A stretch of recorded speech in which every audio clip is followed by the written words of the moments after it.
ಇಡಿ ಕಸ್ಟಡಿಯಲ್ಲಿರುವಂತಹ Arvind Kejriwal high court ಮೊರೆ ಹೋಗಿದ್ರು. ಆದರೆ ಹೈಕೋರ್ಟ್ ಕೂಡ ರಿಲೀಫ್ ನೀಡಲು ನಿರಾಕರಿಸಿದೆ. ಇನ್ನು ಆಪ್ಗೆ ಇಡಿ ತಂಡ ಮತ್ತೊಮ್ಮೆ ಶಾಕ್ ಕೊಟ್ಟಿದೆ. ಈ ಸುದ್ದಿಗಳನ್ನು ನೋಡೋಣ ದೇಶ ವಿದೇಶ ನ್ಯೂಸ್ ಟಾಪ್ ನಲ್ಲಿ.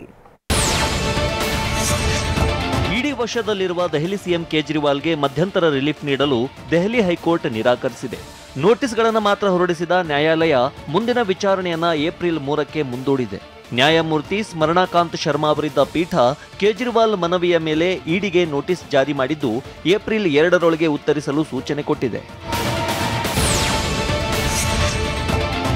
ಅಕ್ರಮ ಹಣ ವರ್ಗಾವಣೆ ತನಿಖೆಯ ಭಾಗವಾಗಿ ಇಡಿ ಆಪ್ ಪಕ್ಷಕ್ಕೆ ಮತ್ತೊಮ್ಮೆ ಶಾಕ್ ಕೊಟ್ಟಿದೆ.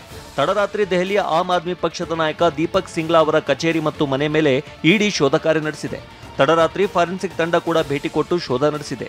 ಸಿಬಿಐಗಾಗಿ ದೆಹಲಿ ಸರ್ಕಾರ ತಂದಿದ್ದ ನೀತಿಯಲ್ಲಿ ಹಗರಣ ನಡೆದಿರುವ ಆರೋಪವಿದ್ದು ಅದರ ಭಾಗವಾಗಿ ಈ ದಾಳಿ ನಡೆದಿದೆ. ಆಪ್ನ ಏಕೈಕ ಸಂಸದ ಸುಶೀಲ್ ಕುಮಾರ್ ರಿಂಕು ಬಿಜೆಪಿಗೆ ಸೇರಿದ್ದಾರೆ. ಪಂಜಾಬ್ನ ಜಲಂಧರ್ನಿಂದ ಸಂಸದರಾಗಿರುವ ರಿಂಕು, ನೀವು ಪೋಷಕರಾಗಲು ಕಾಯುತ್ತಿದ್ದೀರಾ? ಚಿಂತಿಸದಿರಿ. ಓಯಾಸಿಸ್ ಫರ್ಟಿಲಿಟಿ 90,000 ದಂಪತಿಗಳ ಜೀವನದಲ್ಲಿ ಸಂತೋಷವನ್ನು ತಂದಿದೆ. 7825893601ಗೆ ಕರೆ ಮಾಡಿ ಅತ್ಯದ್ಭುತ ರಿಯಾಯಿತಿ ಪಡೆಯಿರಿ ಹಾಗೂ ಎಲ್ಲರಿಗೂ ಗುಡ್ ನ್ಯೂಸ್ ಕೊಡಿ.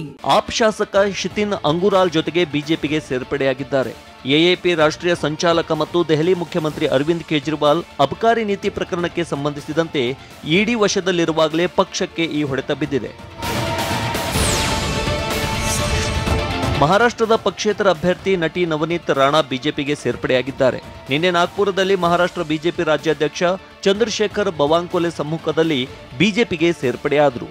ಇದಕ್ಕೂ ಮುನ್ನ ಮಹಾರಾಷ್ಟ್ರದ ಅಮರಾವತಿಯಿಂದ ಬಿಜೆಪಿ ನವನೀತ್ ಹೆಸರು ಘೋಷಣೆ ಮಾಡಿತ್ತು. ಇದರ ಬೆನ್ನಲ್ಲೇ ನವನೀತ್ ರಾಣಾ ಬಿಜೆಪಿಗೆ ಸೇರ್ಪಡೆಯಾಗಿದ್ದಾರೆ.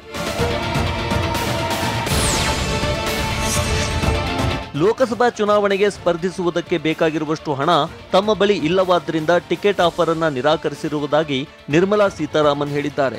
ಖಾಸಗಿ ಚಾನೆಲ್ನ ಸಂದರ್ಶನದ ವೇಳೆ ಆಂಧ್ರಪ್ರದೇಶ ಹಾಗೂ ತಮಿಳುನಾಡಿನಿಂದ ಲೋಕಸಭೆಗೆ ಸ್ಪರ್ಧಿಸುವಂತೆ ಆಹ್ವಾನ ನೀಡಿದರು.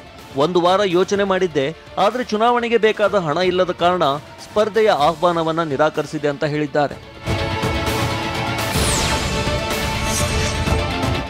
ಕೇರಳದ ಆಟೋ ಚಾಲಕನೊಬ್ಬ ರಾತ್ರೋರಾತ್ರಿ ಕೋಟ್ಯಧಿಪತಿಯಾಗಿದ್ದಾನೆ.